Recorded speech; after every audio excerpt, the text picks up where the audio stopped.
Afternoon, Mike. Welcome to Sea Talk. Hi, Paul. Good to see you. Thank you very much for having me on. It's a pleasure.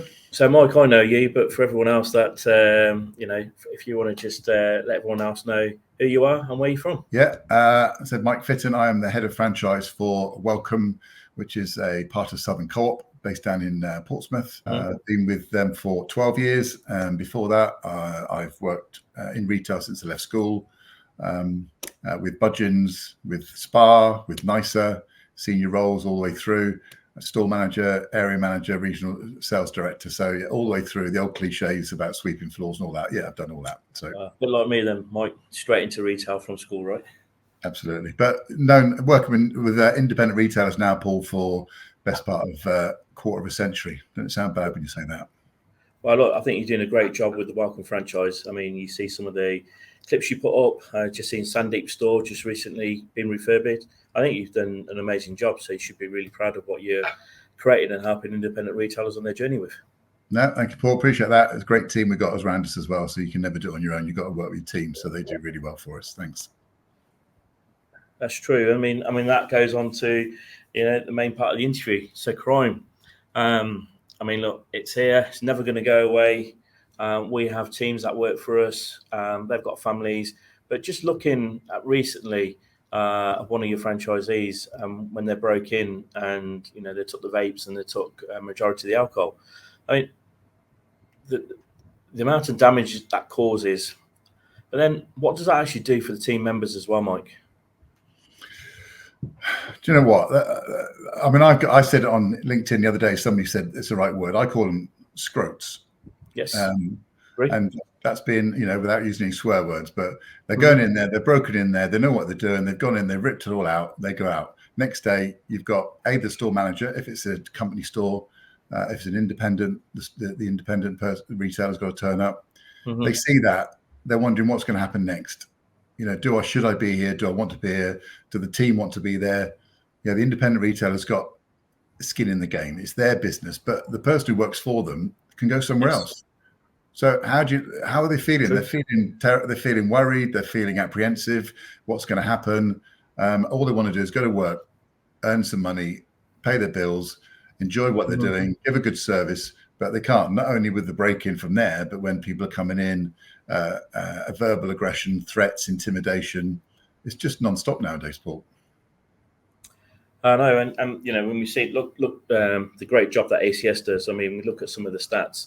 228 million was invested in crime prevention, but I mean, it's such a shocking amount when you look at it from a global point, how much has been invested. But from an independent retailer's point of view, they depend on the police response for that, and how much money have retailers got to keep investing time and time again, trying to reinvent the wheel. I mean, it has to come to a point where you hit a block and think, I can't spend anymore, right? Yeah, absolutely. And with costs as they are, you've got to look at cost-saving things. So things like technology comes in, things like self-checkouts will come in. Now, obviously, you think that's going to save some labour or allow you to put your labour elsewhere in the shop to make customer service even better.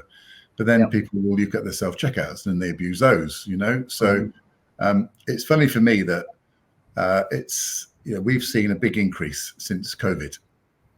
So from COVID days, I think people have lost a lot of patience. The patience isn't there now. They've got frustrations. There are commercial pressures as well. But to give you a quick idea, since COVID 2021, our theft was 27% up on the previous year. 22, it was 20% up on the previous year, and 2023 it was 31% up on that previous year. So you look at those 27, 20, 31% increases year on year. That's on the previous year. That's what we've got. Now, people are saying it's a cost of living thing. Absolutely, you can't get away from that. But how many times in your store do you see nappies, baby milk, things like that getting stolen? You don't. If it's cost of living, they would be stolen. Cans of beans would be stolen. It's the high value stuff that people are coming in and then using that for funding other things, either their own lifestyle or drugs. Now, from my point of view, we seem to be getting a lot of prolific repeat offenders, and they're the key. They're the big problem. I think it's back to the 70-30, 80-20 rule, Paul. 30%, 20% of those offenders are taking 80% of the security and making 80% of the noise. Correct. And I think it's really good. If you go on, you mentioned about the ACS. If you go onto the ACS website, they're obviously looking at their thing at the moment. They're looking at with police and crime commissioners. You know, get hold of your local police and crime commissioner, see what they're doing. They have published. You can get a link to this on the ACS website, but the National Police Chiefs Council have produced their report in October 2023. And it said in their report, 274,000 reports were made of theft in 22-23. Now, if you divide that, that's 5,269 per week. If you then just use convenience store, ACS's figures of number of stores, convenience stores, 49,000 plus 300, 49,300. Divide that into 274,000, you get one every 9 stores is reporting 1 incident per week. Is that true? How many stores are reporting 9 a day? Yeah. So if they're saying 274,000 have been reported, how many are being underreported? And why do they get underreported? Because you report it to the police, who've got loads of other things to do as well. You can argue they're underfunded, et cetera. 274,000, but they don't. You report it to the police, they don't turn up. Oh, here's your crime. Here's your number. Correct. How many times after that do you give up reporting it? Yeah, I mean that's a scary thing. I'm part of a group here in Coventry. There's 234 different businesses that's on that. That might be me. It might be a one-stop Sainsbury's, Tesco's, B&Q, Wilco's. We're all on it. So there's a lot of intel being shared every day of these repeat offenders, and you look at it every day. It's the same people that hit in different areas. But I mean, the bit that always shocks me is it's the mental health that we don't seem to sometimes understand or realise, because sometimes our team members are too scared to say it as well, is what are they left with, you know, after someone's come in and, you know, I mean, look, our teams, they're not there to be abused, right? They're there to give a service for the communities, and that's what we're here for. But I think the abuse bit is now getting so big now, because if someone comes into a store, you know, you don't want your team confronting them because you don't know what they got on them. But I think sometimes the store teams are so passionate about where they work, they're trying to defend the stock in that store. And we've seen it now. The latest thing seems to be confectionery, where they've just taken the whole trays away. Yeah. So it goes back to your point. Is this funding that 80-20, that 80% are doing, you know, all of it, but then 20% of people are doing that 80%? And then they're taking that away, and what is it, the resell, and what are they doing it for? Because it's getting very scary out there now. And how do you keep protecting what you've got? Yeah, I mean, your team, you can't underestimate your team. You know, you have to. Southern Corp are lucky being a big company, but we have links with, you know, companies that your people can talk to, ring them up and talk to confidentially. Have they got any worries? Do they need any help to help them get through these things? And those schemes are out there. There's quite a few, but I would suggest that independent retailers may want to look at that side as well, because you can't do it yourself all the time. You know, no matter how you do it, you need a little bit of training, a little bit more knowledge to understand what to say, what not to say. And I've been there. Yeah. I've been a store manager. Anybody knows me, my nose is slightly one-sided because I got whacked in the face by a shoplifter back in 1984, Paul. That's how long ago it was. And I remember standing there and then after that, you go into work, you think, oh, what's going to happen today? And that was then. Today, it's 10, 20, 30, 50 times worse. But if you look on the Police and Crime Commissioner's report that I just mentioned, on page 2, it's got a title that says prolific or repeat offenders. And I'll very quickly read it. It says, a proactive approach to identifying and target resources at these individuals will have a positive effect in preventing crime. Local policing teams should work with retailers to identify those offenders who cause the most harm and develop joint action plans to target their offending. Now, that's in the Police and Crime Commissioner's report that the ACS has got a link to. So it's in there. So why aren't they doing it? You know, why don't they get out and do this? The punishment is not there. When they punish people, where it goes to court, people are being told not to judges are being told not to sentence people. Correct. You know, look so it's going to always, I mean, this is going to be here, and it's always, I think it's just going to get tougher and tougher. But I think, you know, I mean, I know for myself that, you know, when I've had big problems, I've had to go to the ACS, and you know what, they have done a great job and they're pointing me in the right direction. Ed Woodall's arranged for me and Rav Garcher to go meet the Police Crime Commissioner, but that's the ACS doing it for us.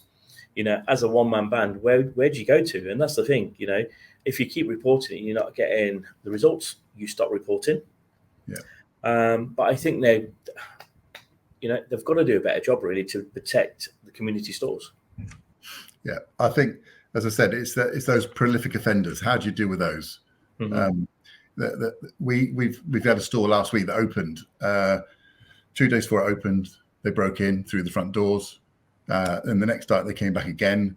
The day they opened, they had somebody come in causing trouble for a very small bag of sweets, but it all kicked off. Last Saturday, Sunday, somebody's gone back and broken 2 more of the windows of that same shop, just opened. So that retailer has almost had to change every single window in the shop. Mm-hmm. The police have turned up, so the police have turned up, and they've given us advice on who they think is doing it. But they said we've got very little chance of getting them. They know, they've got an idea who it is. It's because it's prolific, repeat offenders. Mm-hmm. So that's the thing to do. There are always going to be somebody who takes a bottle of pop or a packet of sweets, but they're not them. It's these prolific offenders. So how do we target those prolific offenders? Keep getting hold of your local crime commissioner, your MP. You've got to do that, but keep lobbying. It's not easy to do, and I understand it's just sometimes it can be soul destroying. I mean, and that's great top tips, because I think a lot of retailers still don't realise they can do that. MP's a great one. Police crime commissioner, I think if you join the dots up together, we've had a great result here in Coventry. We go back to, not all retailers always do everything by the book. We've got retailers here that are doing a lot of illicit trade at the moment. And again, we had to go to different licensing committee meetings, meet different councillors, get the police crime commissioner involved. Eventually, the store got closed. But I think when you phone up the police, I think that's the action you would expect from the police as a retailer. So actually, you're going to do anything about it. But then I think sometimes a retailer has to do all the legwork to get anything implemented. Yeah, no, I think you're quite right. I think it is just how do you get past that bit of just keep doing it and doing it. We've had success where we have there are different ones out there again, but Southern Colt will use a company that every store will report their crime through to an agency online. That online agency will then collate everything for you, pull it together, and then they will make sure they get the right ones. They work with other companies like you do, Paul, other retailers. Funnily enough, the same names keep popping up, the same pictures keep coming up. Yes. And they have had some success in actually taking group prosecutions against these people. Yeah. So there are agencies out there, which I might be able to get some links for, but there are agencies out there that will do this for you. So store just reports it to them, but it's still having to report it. And if you're in an area that's got 8, 7, 8, 9 of these incidents a day, you've almost got somebody full time reporting these issues. Correct. I mean, look, if you do have it and you're able to share it, that'd be great, because this is about advice and helping every retailer that's out there and what we do. But I think a loud message came out of that, and your advice was really good. Go to the police crime commissioner, go to your MP if you're not getting the resources from the police, and hopefully that should solve a problem if it does solve it. Yeah, absolutely. I think it's where you get to the picture, where you get to the state that you've got to invest in technology, like you said, Paul. We're looking at gates. We're looking at one-way gates now. I remember going to shops years. You remember QuickSafe from 20, 30 years ago. You always walked in one gate. Now we're looking at reintroducing them because the prolific offender doesn't want to. They just want to go in and go out. These gates are helping that. You've got body-worn cameras helping against the intimidation. It's not just the theft, it's the intimidation side of things. It's a verbal threat. It's I'm waiting for you outside. I know where you live. Those sort of things. And CCTV, we're putting facial recognition into those really high areas that are really high prolific offenders and high crime areas. So we have to target that. But it was said the other day in a press article that I saw, and we've said it previously, all you're doing is moving the problem elsewhere. Yes. You still, whatever you do to the police and crime commissioner, your MP, those sentences have got to be enough to deter people, and they're not there. So it goes back to that. You can report everything you like, but if they don't put the sentences into and follow up on it, There's no deterrent. There's no deterrent. No. No, yeah, I mean, you're very true. I mean, even with the headsets, I mean, I remember you put the headsets in. You was one of the early ones to put headsets in, right? Yeah. How much more can you actually physically keep putting in?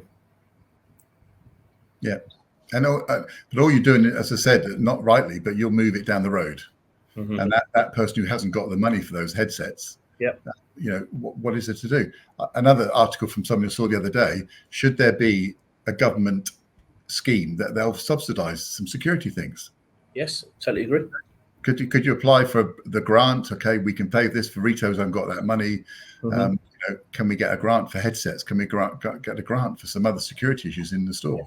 Yes, that's a valid point. Maybe local MPs need to take this back. You know, I think it's collectively how we all get that message out there. You know, and I know James and the team are doing some great work. Is there a job for us retailers collectively to do some work as well to get behind this? Because I think that's a valid point, Mike, that there should be some sort of funding for us, because, you know, not every retailer can afford systems come with an expense, and can every retailer afford it? I think it's getting harder for them. Yeah. No, I don't disagree with Paul. It's not easy out there at the moment, and it's just a vicious circle that they're in. You know, these things are getting worse. Retailers trying to keep up with it. People are turning a blind eye to it. Without getting too political, we've had 3 different prime ministers in 3 years. Yeah, and maybe another one coming soon. We've got another election looming, and we've got potentially another change of party. So who's going to take it seriously from a political point of view? Because they may not be here. Yeah, you know. Yeah. I checked online. I might be wrong with this. If I'm wrong, I'm happy to be corrected. But the people who voted for the violence against a person, make it a retail crime, I think it might be. I looked online. It was like 9 people for, against, and 6 people for. 9 MPs for and 6 against. How many? If I'm wrong, tell me. But 9 voted. How many MPs are there in Parliament? That's why I'm shaking my head. It's just totally wrong, isn't it? Are they taking it serious enough? Obviously not. Not with them votes or not. No, absolutely. Okay. Definitely. Well, Mike, let's leave on a positive note. Well, you know, you've got to keep your eyes open. You've got to keep pushing forward. There's still good opportunities out there. There's still good opportunities. Keep your service going in the stores. Keep looking at the things you can offer that has differentiated you from other people. Yeah, the big boys have got do really well what they do, but the independent retailer can offer those local products, can offer that food to go, food on the move, drinks on the go, and you're the local community. You do it so much better. People can walk into the store and have a community chat, the hub of the community. Make sure you keep doing that. And if you can do that and people can see that people smashed your windows and everything else, it might help them to press their MP and their local councillors and those sort of things as well. So although it's a real problem, it's not getting any better. There's still loads to love and enjoy about working in independent retailer stores. And I think we've got loads of success still to go forward on. I mean, that's great. I mean, it's a great way to end. And, you know, it is independent retail, convenience. We are one family, aren't we? Doesn't matter what brand you belong to, we're all together. Absolutely.